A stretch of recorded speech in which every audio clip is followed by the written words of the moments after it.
Welcome to day 55 of lean bulking. Last 2 ಡೇಸಿಂದ ತುಂಬ trekking ಮಾಡಿ ಮತ್ತು ಒಳ್ಳೊಳ್ಳೆ ಅಡ್ವೆಂಚರ್ಸ್ ಮಾಡಿರೋ ನನಗೆ ಪ್ರಾಪರಾಗಿ ಡಯಟ್ ಮಾಡೋಕ್ಕಾಗಿಲ್ಲ. ನಾನು ಟ್ರಕ್ಕಿಂಗ್ ಮಾಡಬೇಕಾದ್ರೆ ನಾನು ಕ್ಯಾರಿ ಮಾಡಿರೋಷ್ಟು ಫುಡ್ಡು ನನಗಷ್ಟು ಸ್ಯಾಟಿಸ್ಫೈ ಆಗಿರಲಿಲ್ಲ.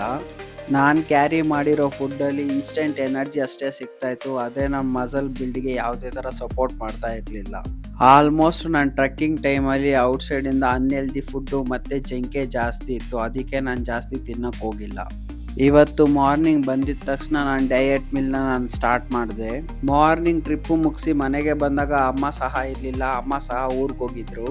ನಾನು ನನ್ನ ಫ್ರೆಂಡ್ ಮನೆಗೆ ಹೋಗಿ 3 ಚಪಾತಿ ಮಾಡಿಸ್ಕೊಂಡು ವಾಪಸ್ ಮನೆಗೆ ಬಂದು ತಿನ್ಕೊಂಡೆ. ಬ್ಯಾಂಕ್ ಹತ್ರ ಸ್ವಲ್ಪ ಕೆಲಸ ಇತ್ತು ಅಂತ ಹೋಗಿದ್ದೆ, ಹೆಂಗಿದ್ರು ಅಲ್ಲಿ ಲೇಟ್ ಆಗುತ್ತೆ ಅಂದ್ಬಿಟ್ಟು ಸ್ಪ್ರೌಟ್ಸ್ನ ಕ್ಯಾರಿ ಮಾಡಿದ್ದೆ, ಅಲ್ಲೇ ತಿನ್ಕೊಂಡು ವಾಪಸ್ ಮನೆಗೆ ಬಂದೆ. ಇವತ್ತು ಮಂಡೇ ಇರೋದ್ರಿಂದ ಎಲ್ಲೂ ಚಿಕನ್ ಸಿಗಲ್ಲ ಅಂತ ಗೊತ್ತಿತ್ತು, ಅದಕ್ಕೆ ಹೋಟೆಲ್ಗೆ ಹೋಗಿ ಒಂದು ಗ್ರಿಲ್ ತೊಗೊಂಡು ಮನೆಗೆ ಬಂದು ತಿನ್ಕೊಂಡೆ.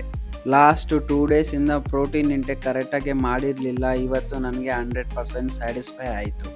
ಇವತ್ತು ನಂದು ಲೆಗ್ ವರ್ಕೌಟ್ ಇತ್ತು. ಲಾಸ್ಟ್ 2 ಡೇಸಿಂದ ಟ್ರಕ್ಕಿಂಗ್ ಮಾಡಿರೋದ್ರಿಂದ ಲೆಗ್ ವರ್ಕೌಟ್ ಮಾಡೋಕ್ಕಾಗಿಲ್ಲ. ಜಸ್ಟ್ ಕಾರ್ಡಿಯೋ ಮಾತ್ರ ಮಾಡಿ ಇವತ್ತಿನ ಡೇ ಎಂಡ್ ಮಾಡಿದೆ. ಮತ್ತೆ ನಾಳೆ ಸಿಗೋಣ. ಬಾಯ್.